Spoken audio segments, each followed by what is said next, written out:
Project Veritas has released what may be a leak of military documents from a top-secret shared drive, allegedly proving that COVID-19 was created in the Wuhan lab by way of a gain-of-function research effort called Project Diffuse, funded and originally rejected by DARPA, which is the Defense Advanced Research Projects Agency, but then got funded by the National Institutes of Health. Further, that Dr. Fauci lied to Congress about that. And according to the report, the virus escaped the lab in August of 2019. The report also goes into how COVID works, why the vaccines aren't working as well as hoped, and government efforts to cover all of this up. It also claims that the government identified ivermectin, hydroxychloroquine, and interferon as effective treatments in April and May of 2020. But pharmacies are still not filling prescriptions for them, even as patients are dying. Now, if true, this report should have massive repercussions, so it's important to verify it. Project Veritas identifies the author as Marine Corps Major Joseph Murray, then Commandant of the Marine Corps Fellow at DARPA. Now, if this is a hoax, it's certainly a deeply detailed one. If Congress were in the hands of responsible people, this would spark an immediate investigation, and as well as demands to see any related documents that might verify or debunk the report. Until such time, we can only hope that Project Veritas has a whole lot more coming out. For his part, Major Murphy issued this cryptic statement. Listen carefully. I offer no comment on the investigation or internal Marine Corps deliberations. I offer a brief comment to those that desire answers and to those that withhold them. To those seeking answers, I offer encouragement. There are good people striving for the truth, working together in and out of government, and I hope they succeed. To those that withhold, I pray for you. Find the moral courage to come forward. Don't let a lie be our legacy to posterity. People will forgive.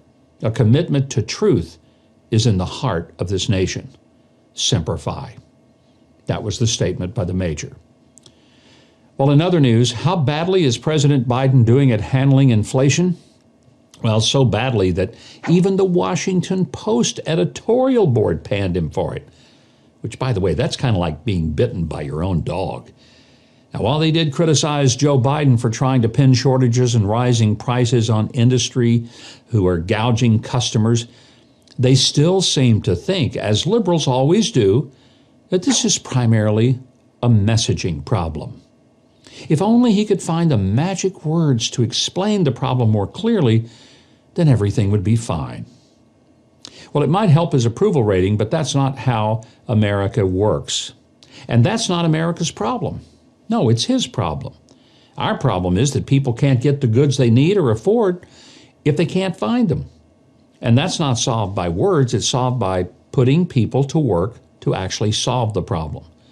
The CEO of a major New York-based supermarket chain said that the supply chain disruption not only causing higher food prices, but could lead to serious shortages of meat and eggs over the next 6 weeks, especially in the Northeast.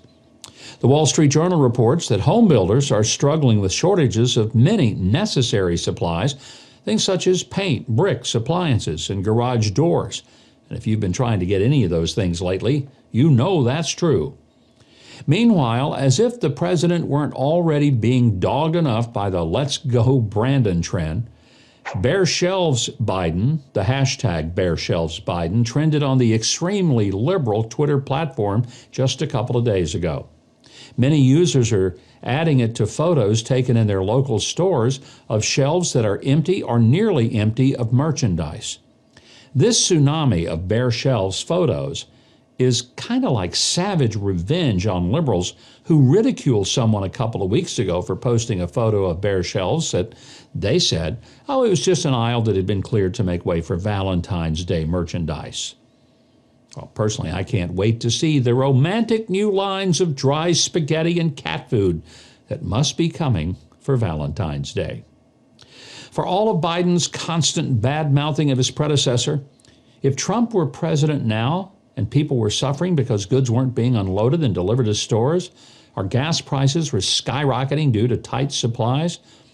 Do you seriously think that Donald Trump would sit around just doing nothing for a solid year? Would Trump have appointed maybe an inexperienced, unqualified transportation secretary who took off for 2 months of parental leave in the middle of a supply chain crisis?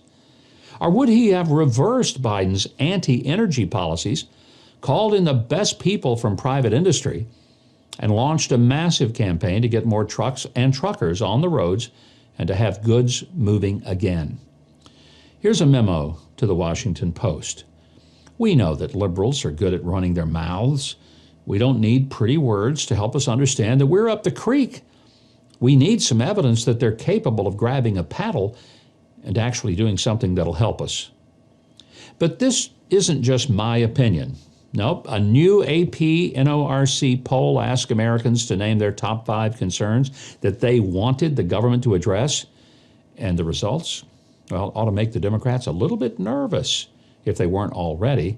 Because unfortunately, to the fear-mongering left, white nationalists in January 6th of 2021 are not the major concerns for the majority of Americans. The number one concern mentioned by 68% of respondents was the economy. Another 24% mentioned household finances and the cost of living, which is up 12% last year. For those of you challenged at math, that's double. Inflation as a concern leapt from less than 1% last year to 14%. And concern about the only issue where the Democrats had a strong advantage, handling the pandemic, actually dropped from 53% down to 37%. Although the way they've been handling it since they've actually been in charge of it, you'd think they'd want Americans to stop paying attention to that issue. This poll does not bode well for Democrats' 2022 prospects, but like I expressed in yesterday's video, Republicans need to do more than simply not be Biden if we really do want to wipe the floor with Democrat candidates in 2024. Well, thanks so much for watching today's video. I hope you'll consider subscribing to the channel below and clicking the notification bell. And if you enjoyed this video, leave a like and a comment.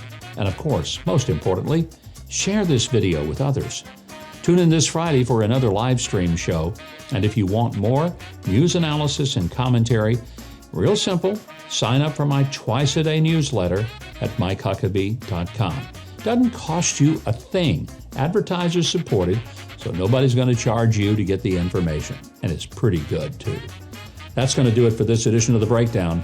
I'm Mike Huckabee.